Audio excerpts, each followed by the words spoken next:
Welcome to another deep dive. This time, we'll be exploring the idea of the now. Really getting into what it means to live in the present moment. We'll be diving deep into excerpts from a text called The Greatest Power of Now that will make spiritual awakening. It's a fascinating read, and Trust me, you'll want to hear this. it's easy to get so caught up in the everyday hustle that we forget to just be present. So true. So let's get right to it. What exactly does the now even mean in this context? It feels like it's more than just like looking at the clock. Oh, absolutely. The source describes it as a timeless presence. Okay, that sounds kind of abstract. Yeah, but think of it like this. It's about letting go of all that baggage from the past. Right, and all the worries about the future. Exactly. And in that space, that's where we can find infinite potential. Makes sense. It's like when you're so absorbed in something that you completely lose track of time. Yeah, you're just fully present in that moment. The source actually suggests a little experiment for us to try. Oh, really? Yeah. It says try sitting quietly for a few minutes and just focus on your breath. What do you notice? Interesting. I feel like I'd be pretty restless. Me too. I'm feeling kind of fidgety just thinking about it. Well, according to the source, that feeling of restlessness, that's a sign of all those layers covering up our true selves. So it's like those feelings are clues about where we're holding ourselves back from fully experiencing the now. Precisely. And that's where this idea of awareness comes in. Oh, okay. The source really emphasizes awareness as like a key that unlocks this deeper understanding of ourselves and the world. So it's about observing our thoughts and feelings without judging them. Exactly. Like just watching clouds passing by. That sounds a lot like meditation. It is very similar. And through this observation, we start to connect with what the source calls the observer. The observer. It's essentially a deeper part of ourselves that's always connected to the now.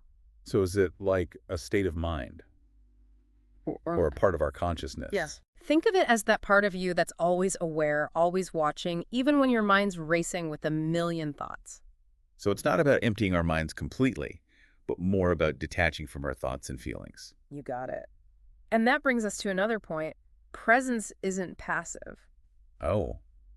But wouldn't focusing only on being in the moment make us, like, passive? That's where mindfulness comes in. Okay. It's about bringing that awareness into everything you do, every action, every interaction. You're not just going through the motions, you're fully engaged. So is it less about changing what you do and more about changing how you do it? Exactly. Imagine working on a project while being fully present.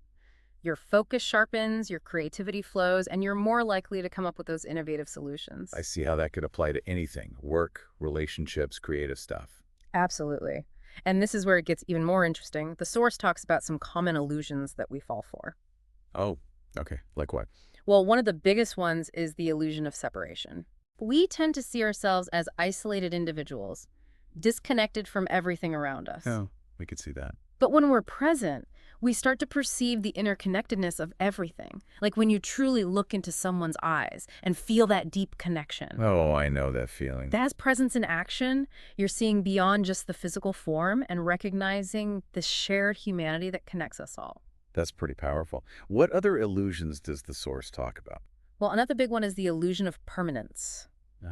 Okay. We cling to this idea that things will always stay the same. Our possessions, relationships, even our own identities. It's true, we crave that sense of security. But here's the thing, everything's in constant flux.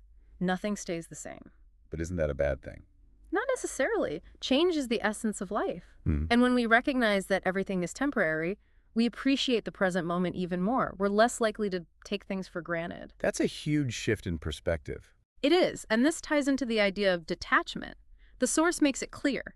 Clinging to things, experiences, or even people, it ultimately leads to suffering. So being present lets you fully engage with each experience, but then let it go. Exactly, without grasping or holding on too tightly. It's like learning to ride the waves of life instead of trying to control them. You got it. And that brings us to another illusion, the illusion of control. Makes sense. We spend so much time trying to control things, and it can be so exhausting. Absolutely.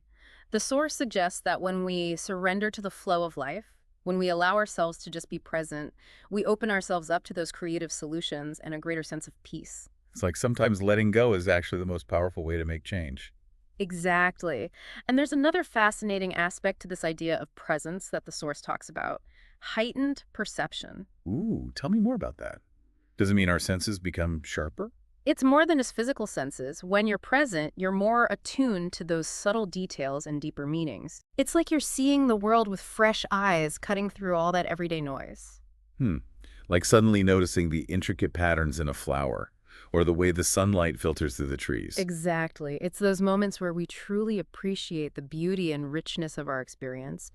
The source even compares it to waking up from a long sleep. Wow, that's a powerful image. It is. It's like everything we see, hear, and touch has this deeper significance. This is really making me rethink how I approach my everyday life. Me too. It seems like cultivating this sense of presence can lead to such a more profound and fulfilling experience. It definitely can. It's a journey, but even taking small steps towards greater presence can make a world of difference. And I think our listener is right there with us, discovering that incredible potential that lies within the now. I believe so.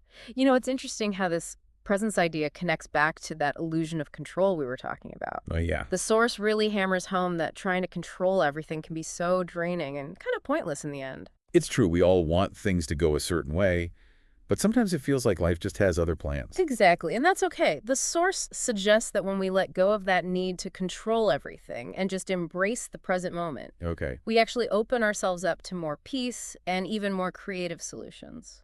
So it's less about stressing over getting every little thing perfect and more about trusting the process and seeing where it leads. Exactly. It's about surrendering to the flow of life and letting things unfold naturally. I can definitely relate to that. Sometimes when I'm stuck on a problem, I just have to step away for a bit, Uh-huh. and then when I come back to it, the solution just seems to appear out of nowhere. It's like by releasing that grip on control, we make room for new possibilities to pop up. This whole concept of presence is starting to feel less like some kind of spiritual thing and more like a tool for dealing with life's curveballs. That's a great way to put it. It's about bringing that awareness into everything you do, from your relationships to your work, even your hobbies. And like we were talking about, one of the big perks of being present is heightened perception. Right. Can you tell me a bit more about that? Sure. The SARS describes it as like cutting through all the noise and distractions of daily life. Hmm. So you can pick up on those subtle details and deeper meanings that are often hidden right in front of us. It's like you suddenly become aware of this whole other layer of reality that was always there.